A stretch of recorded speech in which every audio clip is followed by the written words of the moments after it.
Rezemos uma Ave Maria, pedindo que Nossa Senhora nos ajude a compreender e amar a Palavra de Deus. Ave Maria, cheia de graça, o Senhor é convosco. Bendita sois vós entre as mulheres, e o fruto do vosso ventre, Deus, orai por nós, pecadores, agora e na hora de nossa morte. Querem estar sentados por alguns instantes.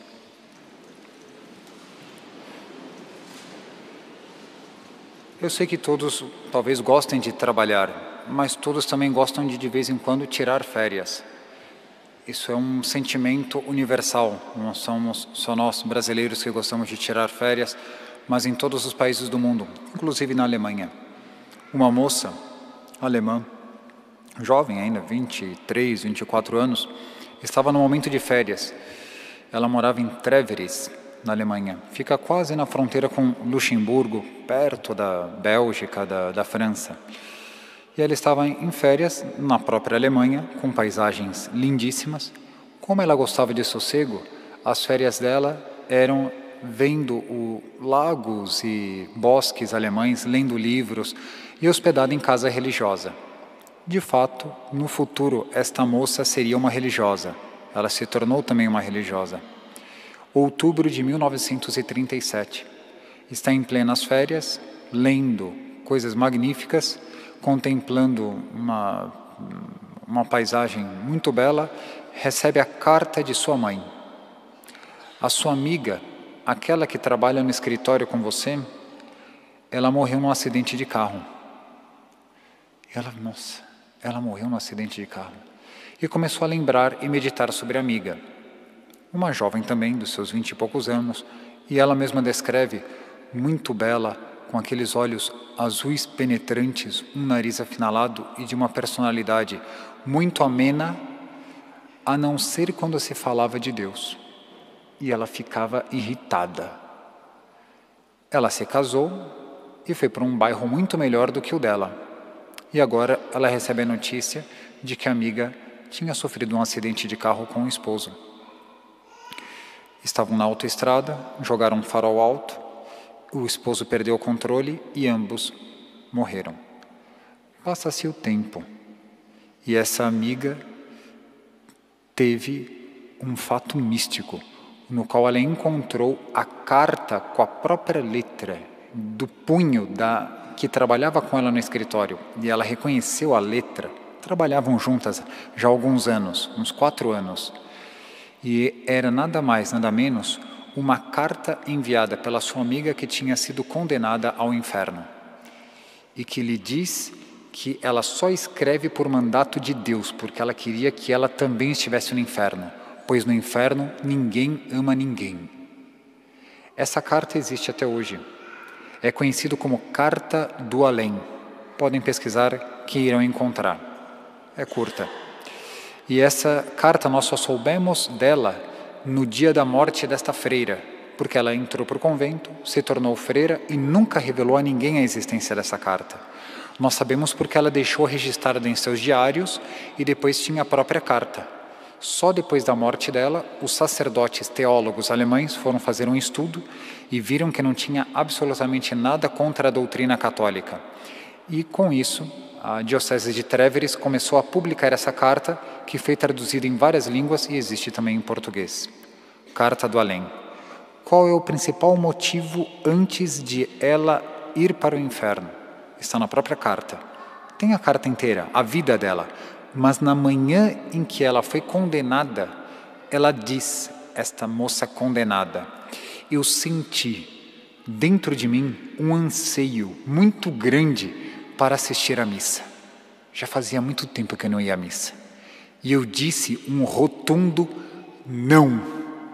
Era uma voz interior que me convidava para ir para a missa.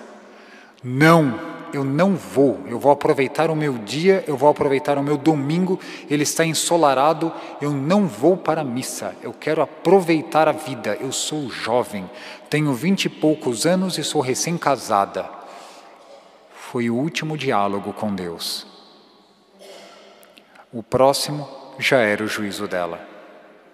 Claro que não foi apenas o único fato que a conduziu à condenação eterna. Era bem casada, tinha se casado na igreja, mas não queria cumprir com os mandamentos de Deus nem com os preceitos da igreja. Faltou à missa. É pecado grave. A carta do além. Padre, que tema... Sim, é um tema espetacular. Bom para um domingo ensolarado, no qual nós estamos dentro de uma missa em plena basílica. A liturgia hoje vai nos falar do sábado e do domingo, junto com o nosso Senhor Jesus Cristo. E justamente na primeira leitura que nós acompanhamos, que é do Deuteronômio, vai dizer que o sábado foi instituído para que eles se recordem que um dia eles foram escravos no Egito e receberam a liberdade. Então tem que ter um dia para descansar, porque no nosso afã de trabalhar, nós sempre queremos ganhar um pouquinho mais de dinheiro. Aproveitamos então todos os dias e esquecemos de deixar um período para rezar. É o que diz Deuteronômio. Um outro livro da Bíblia, chamado Êxodo, também vai dizer que o sábado ele foi instituído por causa que Deus criou em 6 dias e no 7º dia repousou para poder contemplar a sua criação. Sábado, palavra hebraica, Shabat, significa descanso, repouso. Tanto um significado quanto o outro encaminham para o mesmo objetivo, pensar em Deus. Seja o repouso físico ou seja o repouso espiritual, é para que nós nos encontremos com Deus. Isso é o que nos diz a primeira leitura. E temos a certeza de que o sábado foi instituído por Deus, instituição divina. O homem não pode pôr a mão. Deus é quem criou essa instituição. Devemos guardar o sábado. Mas São Paulo, que foi a segunda leitura, que todos acompanharam e devem ter os folhetos e vão poder depois ler com mais calma, São Paulo, nessa segunda carta aos Coríntios, ele já começa a interpretar essa doutrina e aplicando para os dias nossos, para o Novo Testamento. A escravidão é algo que não é bom. Isso, escravizar uma outra pessoa para que trabalhe para mim.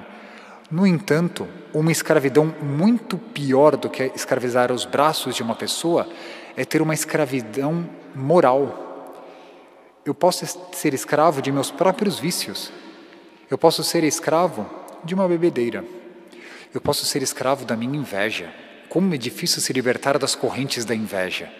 Quando se adquire o hábito de invejar uma outra pessoa, como é difícil romper as correntes da inveja. Se eu sou escravo do meu orgulho, como é difícil voltar a ser humilde. Ui, escravo da preguiça. Como é difícil vencer-se a si mesmo quando o despertador toca. Escravidão do mandar. Eu gosto de ser mandão. Como é difícil depois ouvir a opinião alheia. Quando eu me escravizei aos meus critérios. Eu sempre tenho razão. É outra escravidão. São escravidões morais. Então São Paulo vai dizer, muito mais é a liberdade da escravidão moral, que é a escravidão do pecado.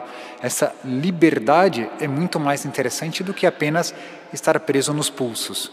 É estar preso na alma e na moral. Então São Paulo vai dizer, a escravidão mesma que Nosso Senhor nos libertou foi a do pecado. E a luz, da luz das trevas, brilhou a luz. Para contemplar a criação, um lago azul, um bosque bonito, a natureza que Deus criou, é necessário ter a luz do sol. À noite vemos apenas silhuetas.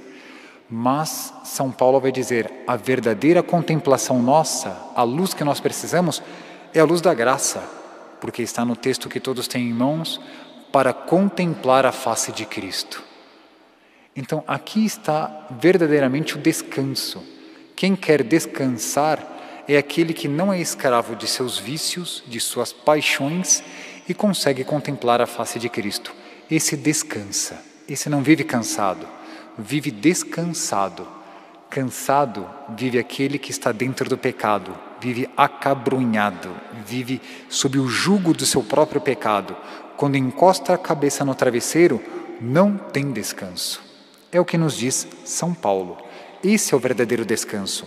E, portanto, no Evangelho que todos contemplaram, nesse Evangelho, os fariseus vão reclamar com o nosso Senhor Jesus Cristo, porque os apóstolos, com a sua mão, num trigal tiraram algumas espigas e comeram.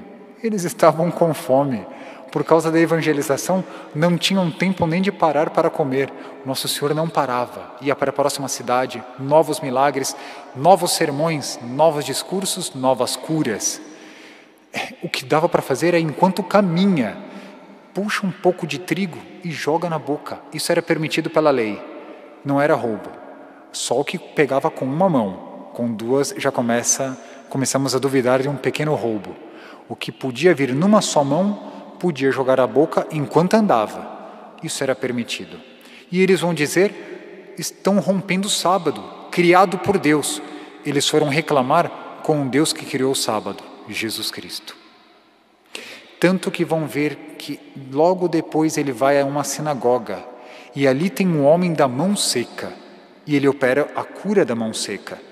Esses dois fatos foram postos juntos na liturgia, os apóstolos arrancando as espigas e, por outro lado, o homem da mão seca na sinagoga, para que os santos interpretassem, muitos são os que fazem isso, para dizer que a sinagoga, porque já não descansava em Deus, estava com a mão seca, já não produz frutos, enquanto que os apóstolos, arrancando essas espigas, indicava que daqui a pouco, nas mãos deles, estaria aquelas espigas transubstanciadas no corpo, sangue, alma e divindade através da Eucaristia. Daqui a pouco viria uma torrente de graças para a humanidade com aquelas mãos naquele trigal.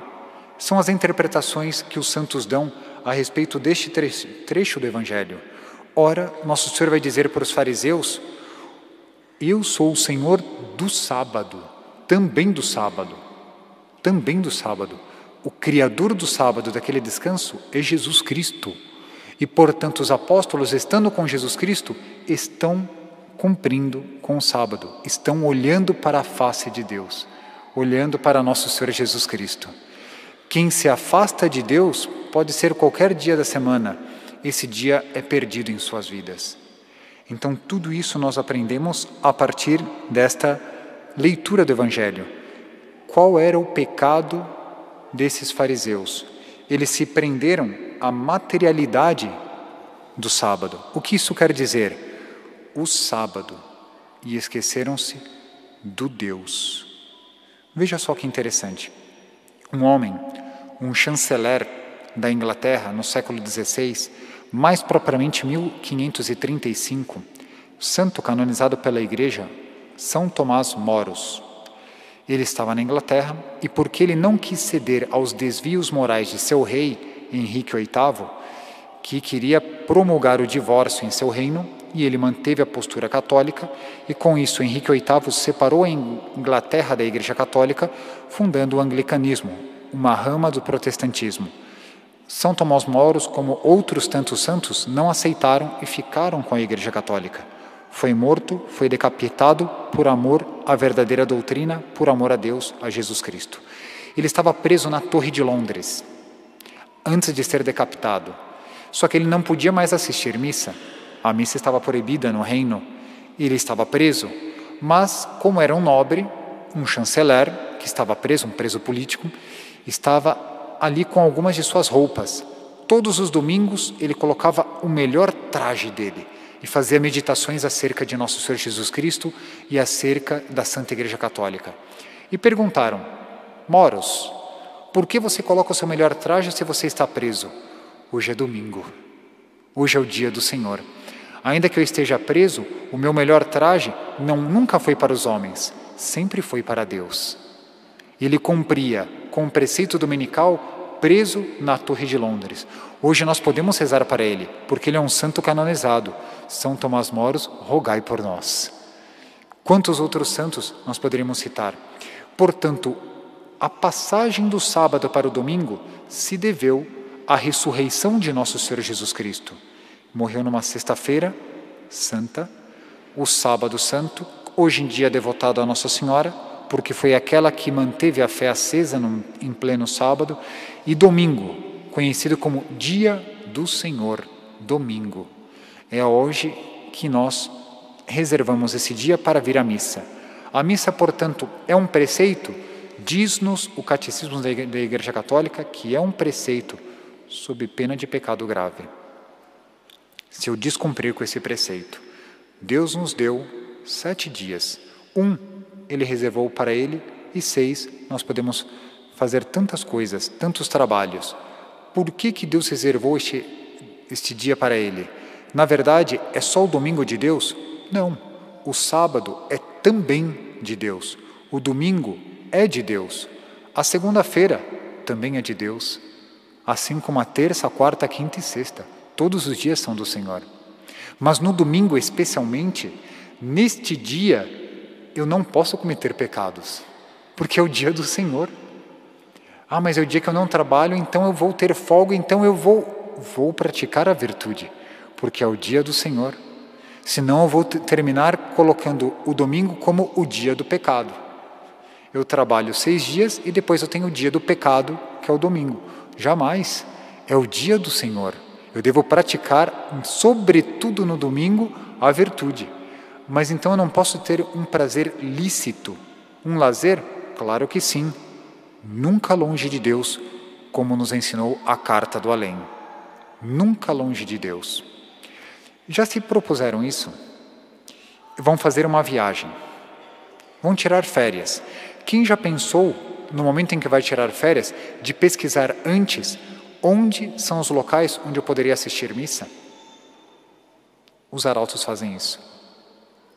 Os sacerdotes também. Antes de empreender qualquer viagem, já vemos quais os lugares onde nós podemos ter altares para celebrar a missa diariamente. Não só aos domingos, mas todos os dias. Seja uma capela no meio de uma estrada, já dá para se ver isso antes, para que nenhum dia faltemos com esse, para nós, um preceito diário, não só dominical, participar da ceia do Senhor, a Santa Missa. Quando a pessoa quer, ela faz. Quando a pessoa vai viajar, ela sabe todos os lugares por onde ela vai passar. Já fazem um roteiro, sabe os alimentos que ela quer tomar, pesquisa quais são os trajes que ela vai vestir, se é verão, se é inverno, se faz frio, se faz calor, se vai ser necessário tomar um barco, um avião, tudo isso é pesquisado antes, menos a missa, um local onde nós podemos nos encontrar com Deus. Todos os dias é o dia de Deus, não somente aos domingos. Se o domingo não é o dia do pecado, também não é o dia do morno. Morno, quente, frio, morno. Eu assisti à missa, padre, eu vou à missa todos os domingos. Quanto à missa, eu lhe dou os parabéns. Eu espero que fora da missa, o teu estado de espírito seja tão compenetrado quanto estando na missa. E conto-lhes esse fato que se deu na época do imperador Diocleciano, lá pelo século III, início do século IV. Uma menina, uma jovem, melhor dizendo, chamada Anísia. Ela ia assistir à missa, mas numa época em que assistir à missa significava correr risco de vida. Não podia pegar o carro, um automóvel, vir aqui tranquilamente, estacionar e estar aqui. Estar na missa significava a qualquer momento aparecer soldados romanos e nos levar ao Coliseu para sermos martirizados, sendo comidos por leões ou outras feras. Isso era assistir missa no século III, início do século IV. E entre essas jovens estava uma chamada Anísia, que indo discretamente, como uma boa jovem, muito discreta, no seu caminho, até o momento em que um soldado romano, um pouquinho embriagado, se interpõe no caminho dela e diz: moça, jovem, onde você vai? E ela, com medo que o soldado tensionasse outras coisas contra a sua própria virgindade, se recatou mais ainda e aí já foi proclamando a fé em nosso Senhor Jesus Cristo. Era melhor enfrentá-lo pelo lado da fé do que pelo lado da moral. Eu sou cristã, estou indo à missa. Pronto. Aquela primeira intenção dele, uma má intenção em relação àquela jovem, se transformou em ódio porque ela era católica. Era melhor assim. Ela queria manter a sua integridade. Disse: eu amo a Jesus Cristo. Então agora você vai sacrificar aos ídolos, porque senão eu lhe mato. Não. Eu estou indo à missa para me encontrar com Deus. Ele imediatamente agarra as vestes dela e, puxando de sua espada, atravessa essa moça tão tenra ainda com a sua espada, atingindo o próprio coração. E quando ele retira a espada, ela cai morta. Nós podemos dizer, triste fim para esta jovem Anísia. Não, ela estava indo à missa para se encontrar com Jesus Cristo. Antes mesmo de chegar à igreja, ela já tinha se encontrado com Jesus Cristo. Aquele mesmo que ela ia se encontrar no alto de um altar, ela já estava agora com Jesus Cristo mais alto dos céus. Isso é verdadeiramente o domingo. Encontrar-se com o nosso Senhor Jesus Cristo. Dou meus parabéns para todos aqueles que vieram a esta basílica e daqui a pouco vão se encontrar com Jesus Cristo eucarístico no alto deste altar. Rezemos pedindo por todos aqueles nossos conhecidos que ainda não têm o hábito da Santa Missa. Rezemos por nós mesmos, que seria muito melhor ter a vida de uma Anísia e entregar a vida do que perdê-la como aquela da carta do além. Que nenhum dia de nossas vidas, por uma culpa própria, percamos a missa. Onde quer que sejamos no mundo inteiro, rezemos, portanto, ao nosso Senhor Jesus Cristo, que se una a cada um dos que estão aqui. E, sobretudo, que cada um dos que estão nesta basílica se unam sempre a nosso Senhor Jesus Cristo. Louvado seja nosso Senhor Jesus Cristo.